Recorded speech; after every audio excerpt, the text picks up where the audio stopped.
Поїхали, та висновків поки не дали. Місія Міжнародного агентства з атомної енергії МАГАТЕ частково покинула Запорізьку атомну електростанцію.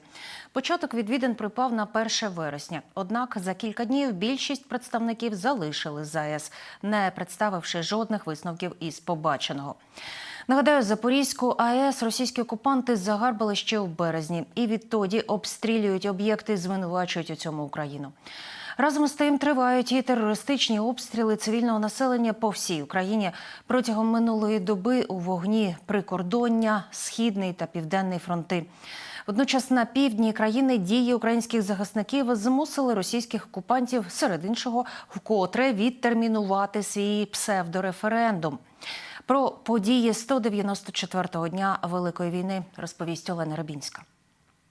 4 із 6 представників місії Міжнародного агентства з атомної енергії МАГАТЕ завершили роботу на Запорізькій АЕС і покинули станцію. 2 експертів лишилися та очікується, що вони продовжать здійснювати моніторинг. На цьому наголосили в Енергоатомі. Щодо висновків МАГАТЕ їх наразі немає. Зокрема і про те, чи здатні працівники станції далі виконувати обов'язки і чи належна безпека об'єкта. Місія на ЗАЕС перебувала від 1 вересня. Наразі звіт ще не підготовлений, тому, на мій погляд, давайте дочекаємось звіту і потім будемо його критикувати або з ним погоджуватися. Знаходження військових, боєкомплекту, важкої техніки на Запорізькій атомній електростанції порушує всі можливі і неможливі міжнародні вимоги і міжнародні документи. Треба виводити війська, робити якусь демілітаризовану зону у вигляді 10 кілометрів, 30 кілометрів і повністю повернути під юридичний, технічний і регулюючий контроль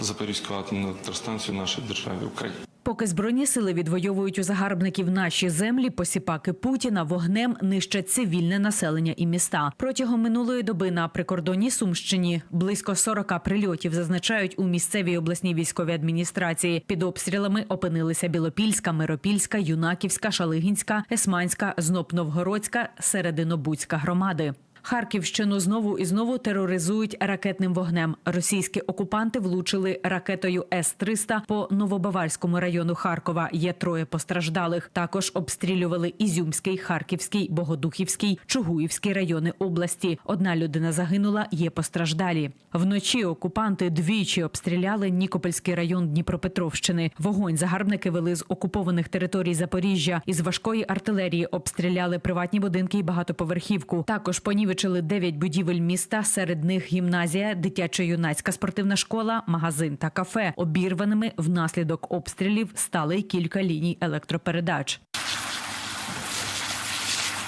На Донеччині російські окупаційні війська обстріляли Авдіївку, Мар'їнку, Красногорівку, Донецьке, Очеретине, Бахмут, Сіверськ та інші населені пункти. Пошкоджено багатоповерхівку та 19 приватних будинків. Унаслідок влучань є 3 загиблих та 4 поранених. Сусідню Луганщину посіпаки Путіна обстріляли з мінометів та артилерії. Гатили по позиціях Збройних сил та прилеглих населених пунктах. Двічі намагалися прорвати оборону, але безуспішно. Водночас голова Луганської ОВА Сергій Гайдай уже мріє про швидку деокупацію. Ви знаєте, перші такі ластівки довгоочікуваного процесу вже звільнення, деокупації наших населених пунктів, вони є. Ми можемо на лівому березі річки Сіверський Донець вже спостерігати певні позитивні дії наших підрозділів. Це, знаєте, конкретніше, це Ізюмський напрямок. Саме там і буде ключовий етап деокупації нашого регіону Луганщини. Боротьбу з окупантами вдало продемонстрували українські розвідники на Запоріжжі. У Кам'янці-Дніпровській фахівці ГУРМОУ знищили склад бюлетенів для окупантського псевдореферендуму та базу ФСБ. Унаслідок вибуху жоден бюлетень не вцілів, як і низка російського гарматного м'яса. Тих, хто вижив, повідомляють у нашій розвідці, поспішно евакуюють до Криму. І диво, майже одночасно з підривом, один із гауляйтерів Херсонщини, Кирил Стримоусов, заговорив про перенесення незаконного референдуму. А медійні помийки Кремля навіть новини про це встигли написати. Чергову втому Антонівського мосту та інших переправ фіксують на півдні. Попри нові вибухи, окупанти вперто заявляють про роботу своєї ППО. Водночас у оперативному командуванні «Південь» нагадують, під вогневим контролем ЗСУ лишаються усі мости через Дніпро. На даний момент всі ці артерії є непроїзними абсолютно. Саме тому вони налаштовують альтернативні шляхи.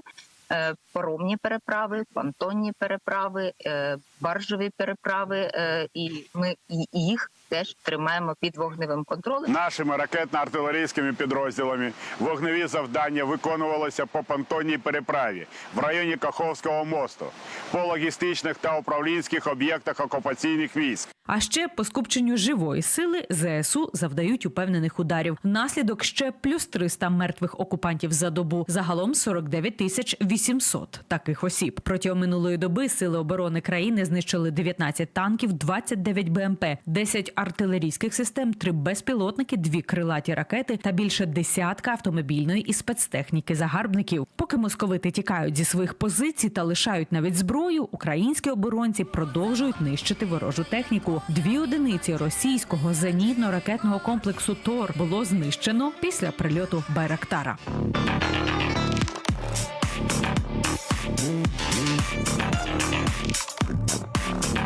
А після роботи розвідників сил спеціальних операцій зрозуміло одне: де б московити не ховали свій транспорт, українські бійці тихо прийшли, тихо пішли. І мінус 1 БТР у окупантів. Олена Рибінська, 5 канал.